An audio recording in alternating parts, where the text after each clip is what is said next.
이 자리에만 서면 목이 탑니다.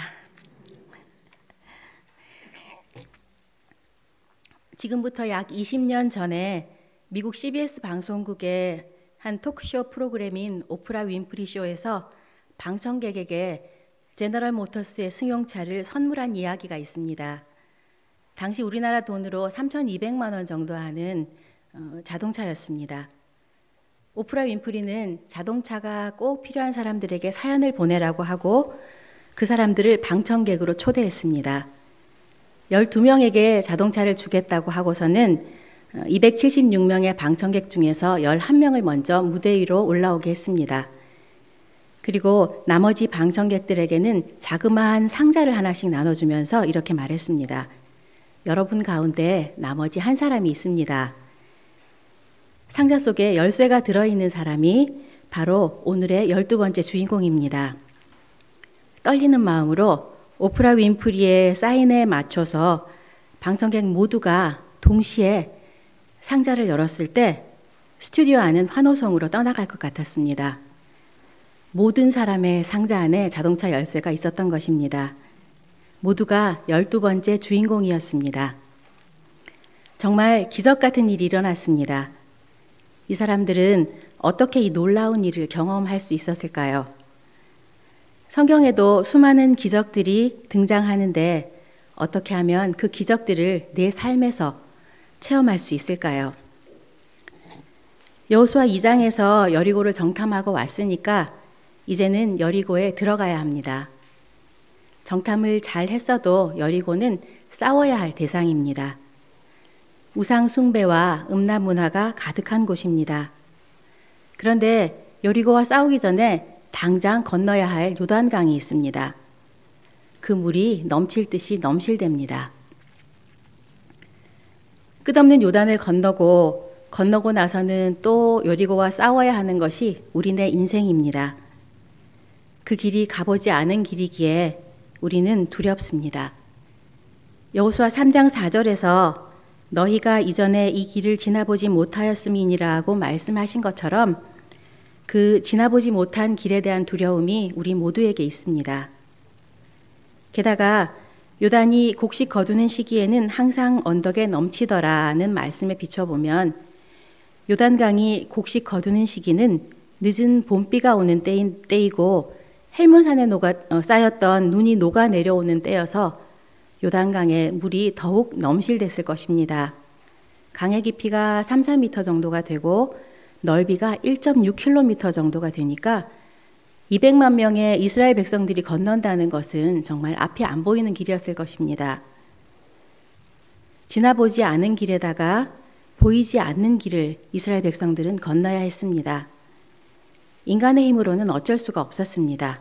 누구라도 두 손 두 발 다 들었을 것입니다. 앞서 여호수아 2장에서는 여호수아가 시딤에서 여리고성에 정탐꾼을 보냈습니다. 정탐꾼들은 여리고 거주민들이 이스라엘을 두려워하며 공포에 떨고 있다는 소식을 전해주었습니다. 그 말을 듣고 이제 여호수아는 요단강을 건널 준비를 합니다. 1절입니다. 같이 읽으시겠습니다. 또 여호수아가 아침에 일찍이 일어나서 그와 모든 이스라엘 자손들과 더불어 시딤에서 떠나 요단에 이르러 건너가기 전에 거기서 유식하니라. 아멘. 기도의 사람이고 묵상의 사람인 여호수아는 아침 일찍부터 일어나 요단을 건너기 위한 준비를 했습니다.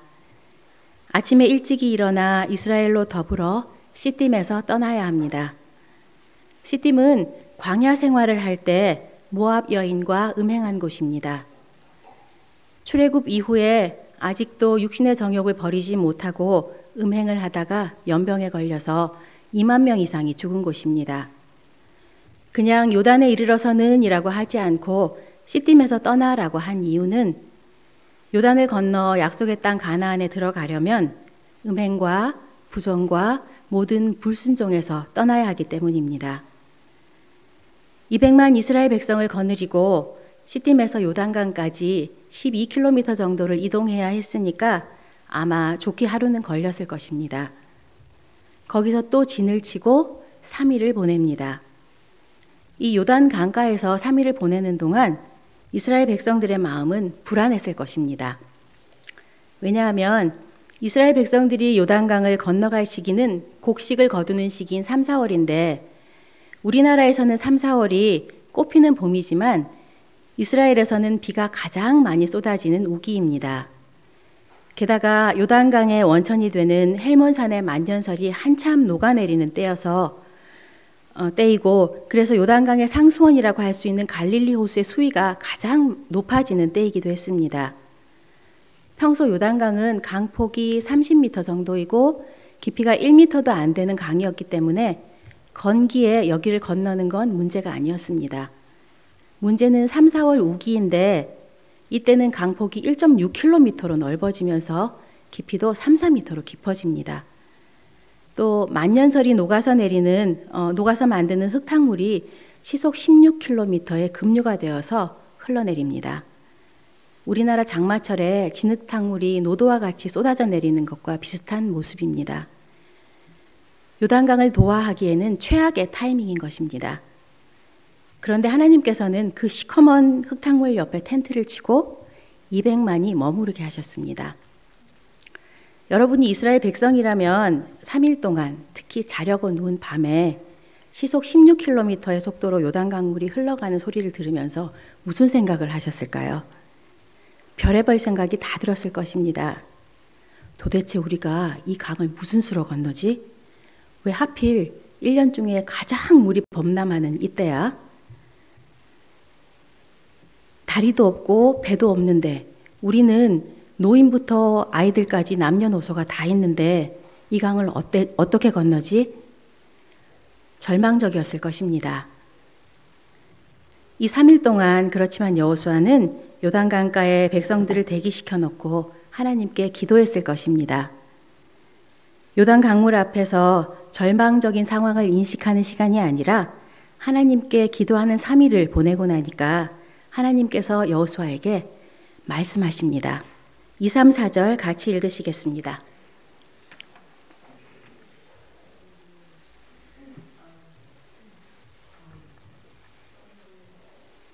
2, 3, 4절 같이 읽으시겠습니다. 네.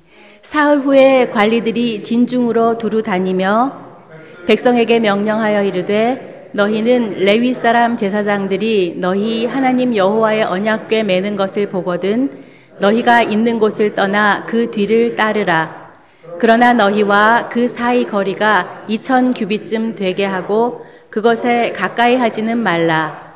그리하면 너희가 행할 길을 알리니 너희가 이전에 이 길을 지나보지 못하였음이니라 하니라. 아멘. 3일 동안 기다리던 이스라엘 백성에게 자세한 지시가 떨어졌습니다.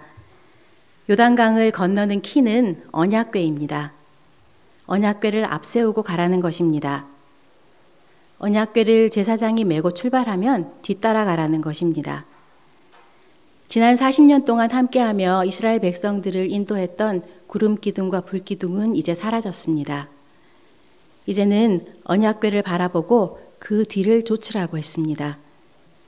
언약궤는 하나님의 임재를 상징합니다. 그 뒤를 쫓는 것은 하나님의 인도하심을 따르는 것을 뜻합니다. 언약궤는 장방형의 상자인데요. 아카시아 나무로 만들었고 겉은 황금으로 입혀져 있습니다. 내 귀퉁이에 있는 고리에 나무 막대기를 끼워서 레위인들이 어깨에 메고 운반해야 합니다. 절대로 소가 끄는 수레로 운반하면 안 됩니다. 언약궤에는 하나님이 친히 기록해 주신 말씀인 십계명이 들어 있습니다. 그리고 아론의 쌍난 지팡이와 하나님이 40년 동안 광야에서 먹여주신 만나가 들어 있습니다. 하나님의 말씀이고 하나님의 임재를 상징하는 이 언약궤를 앞세우라는 것은 하나님의 리더십을 따라가라는 것입니다. 우리 하나님은 우리를 멀리서 지켜보시는 분이 아니라 우리를 직접 약속의 땅으로 인도에 들어가시는 분입니다.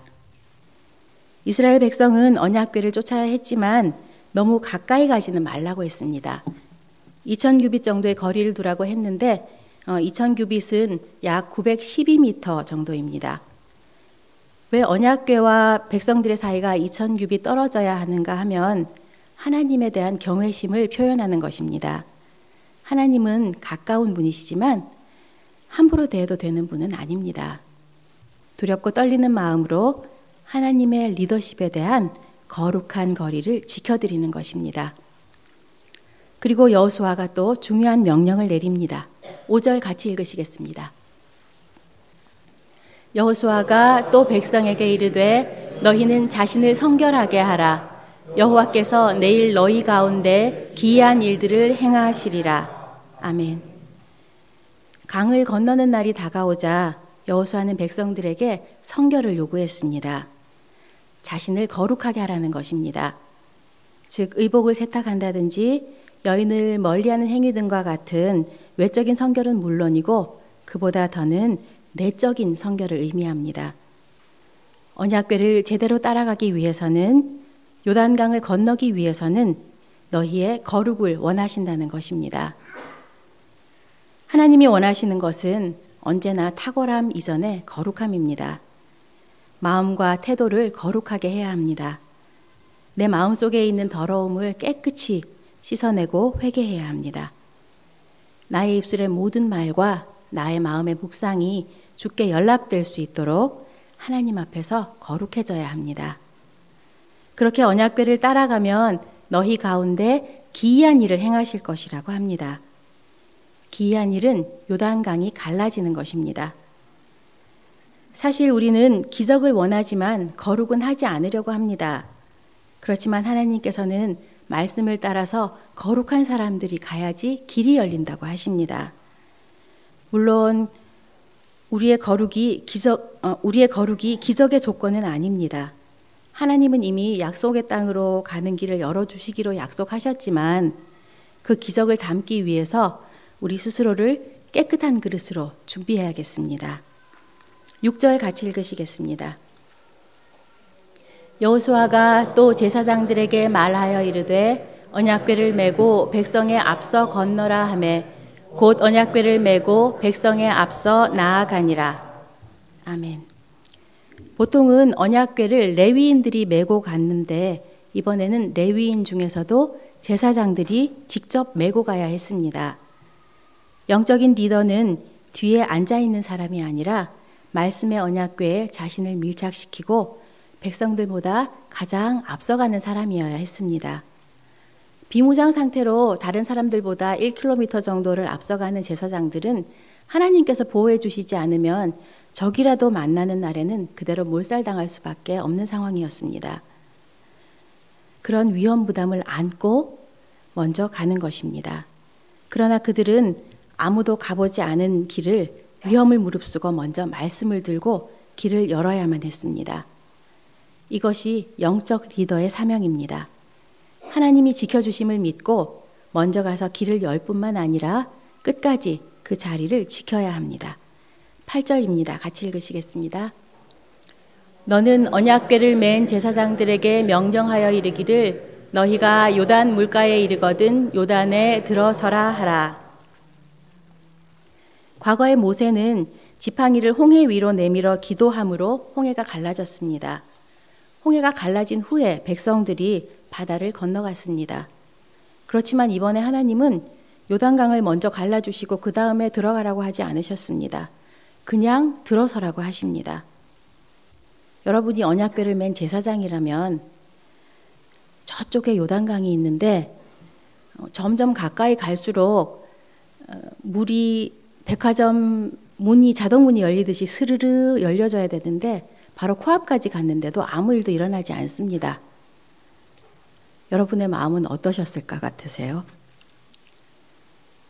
여기서 들어서라는 말은 영어 성경을 보면 Go and stand in the river, 요단강 안에 들어가서 서 있으라는 말입니다. 제사장들이 언약궤를 메고 제일 먼저 들어가면서 강물이 갈라질 텐데 그러면 그들을 따라서 사람들이 행진해서 들어갑니다.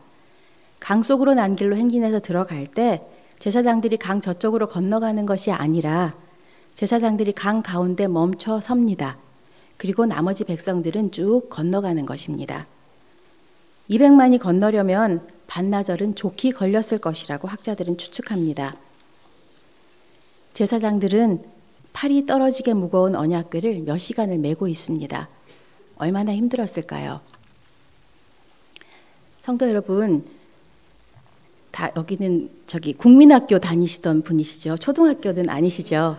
국민학교 시절에 장난치다 선생님한테 걸려서 복도에서 의자 들고 벌써 보신 경험들 다 있으시죠?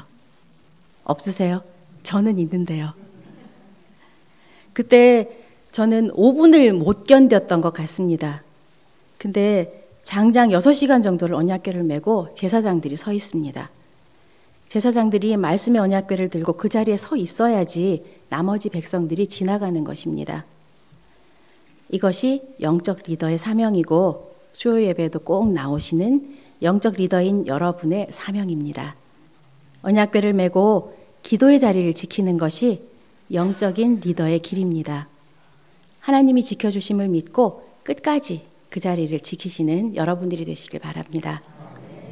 7절 말씀 같이 읽으시겠습니다. 여호와께서 여호수아에게 이르시되 내가 오늘부터 시작하여 너를 온 이스라엘의 목전에서 크게 하여 내가 모세와 함께 있었던 것 같이 너와 함께 있는 것을 그들이 알게 하리라. 아멘. 여호수아 1장을 보면 하나님께서는 모세가 죽은 후에 여호수아를 모세의 후계자로 삼으신 후 크신 격려와 위로의 말씀으로 용기를 주셨습니다. 이번에는 큰일을 앞두고 여호수아에게 다시 한번 용기와 확신을 갖도록 격려하셨습니다. 그렇게 해서 여호수아가 이스라엘 백성들을 인도하여 요단을 건널 수 있도록 하셨습니다. 하나님이 요단강을 갈라서 길을 놓아주신 것은 이것이 약속의 땅으로 가는 지름길이기도 했지만 여호수아의 권위를 모든 백성 앞에 높여주시기 위함이었습니다. 아직까지 백성들은 새로운 지도자인 여호수아를 불안한 마음으로 따르고 있었을 것입니다. 지도자의 권위는 그 자리에 앉는다고 해서 되는 게 아니라 실력으로 보여줘야 되는 것입니다. 하나님께서는 오늘부터 시작하여 여호수아를 크게 하시겠다고 말씀하십니다. 오늘부터는 요단강을 건너는 시점입니다.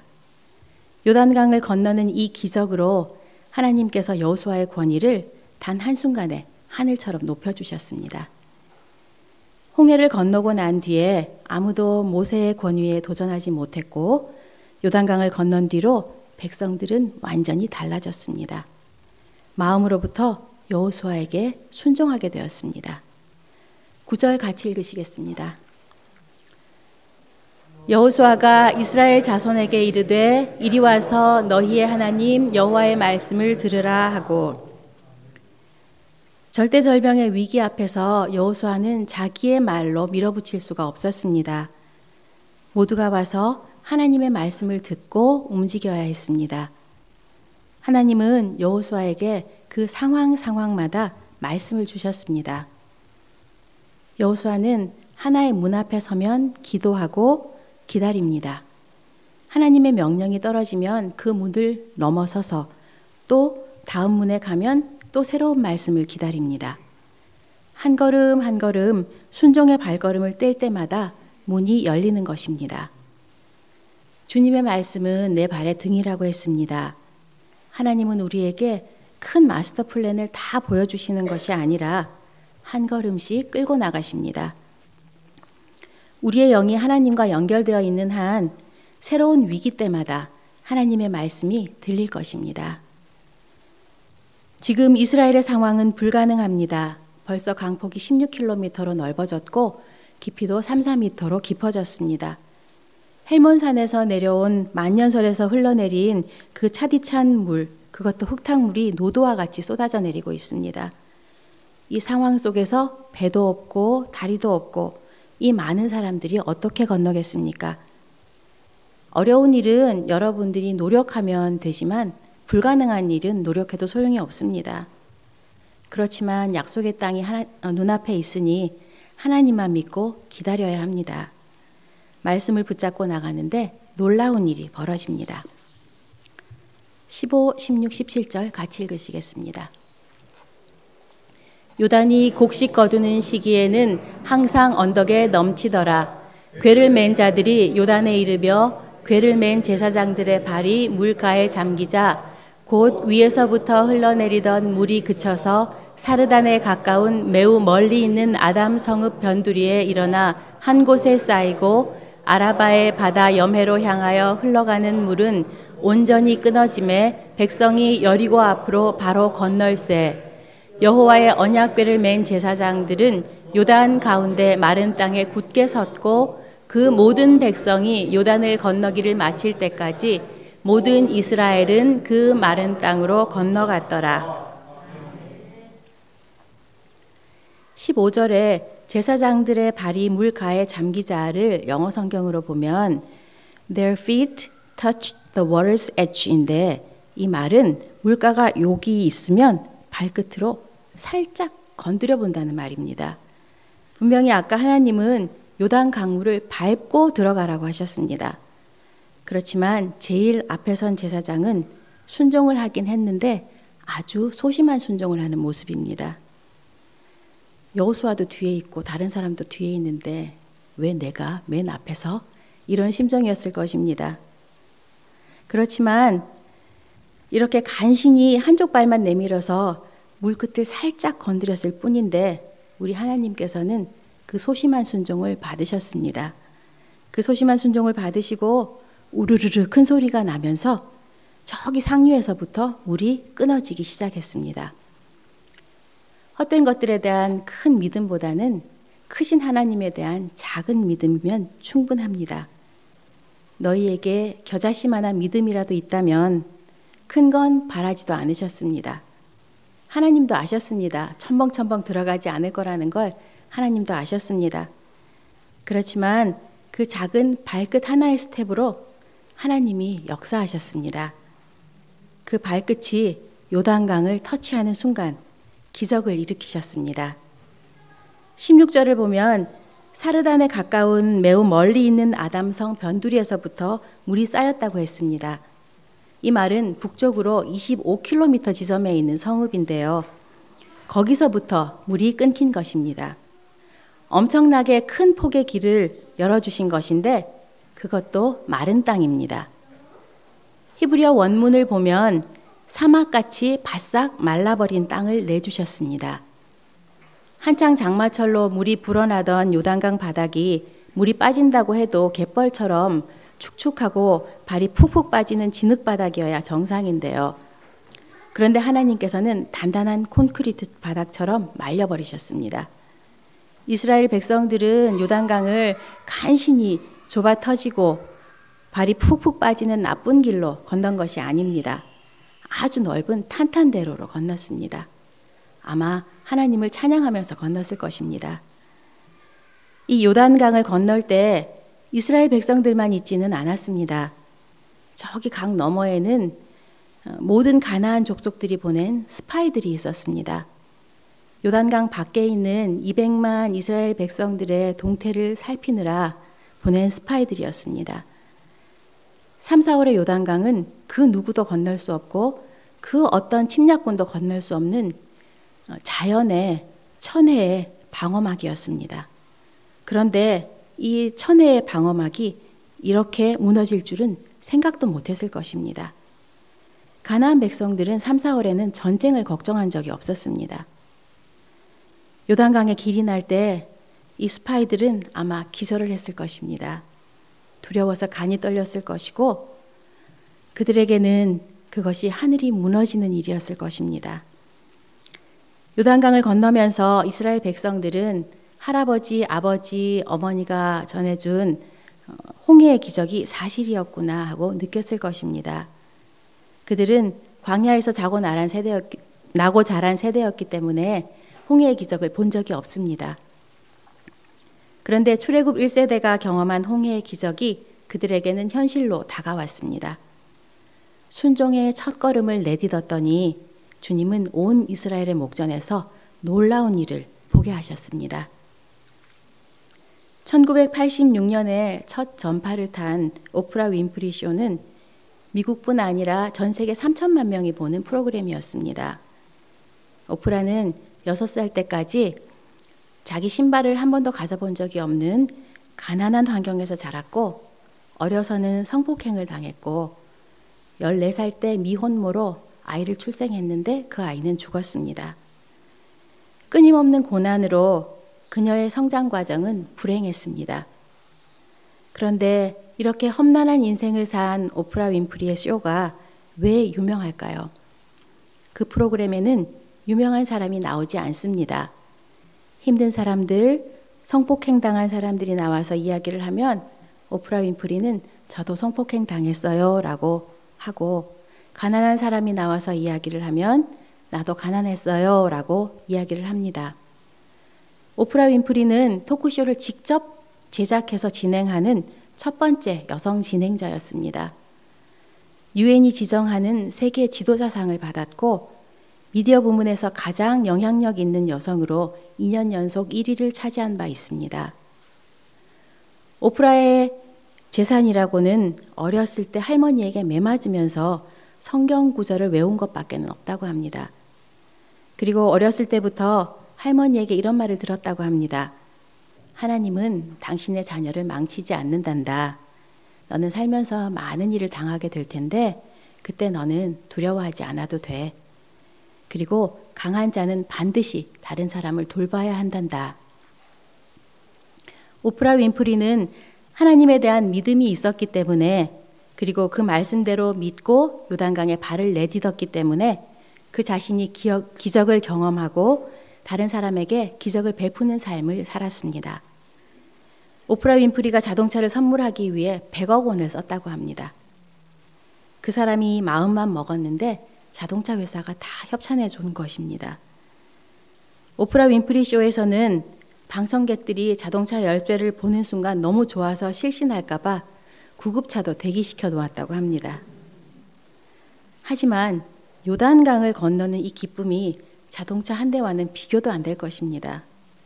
물이 끊어지고 길이 나는 것을 보면서 이스라엘 백성들은 얼마나 환호를 했을까요? 모세가 홍해를 건넜듯이 여호수아가 요단강을 건넜듯이 오늘 여러분들에게도 그런 기적이 일어나길 바랍니다. 요단강을 건널 것이라는 믿음으로, 하나님이 길을 열어주실 것이라는 믿음으로 약속의 땅으로 들어가시기 바랍니다.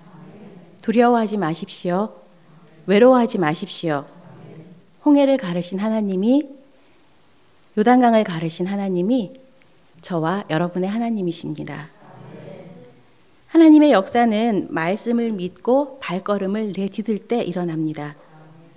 그러므로 믿음은 머리로 쌓는 것이 아니라 한 발자국 내딛는 순종에서 시작한다는 것을 기억하시기 바랍니다. 말씀에 의지해서 소심한 순종이지만 한 발자국 내디디십시오. 여러분은 기적을 체험하게 될 것입니다.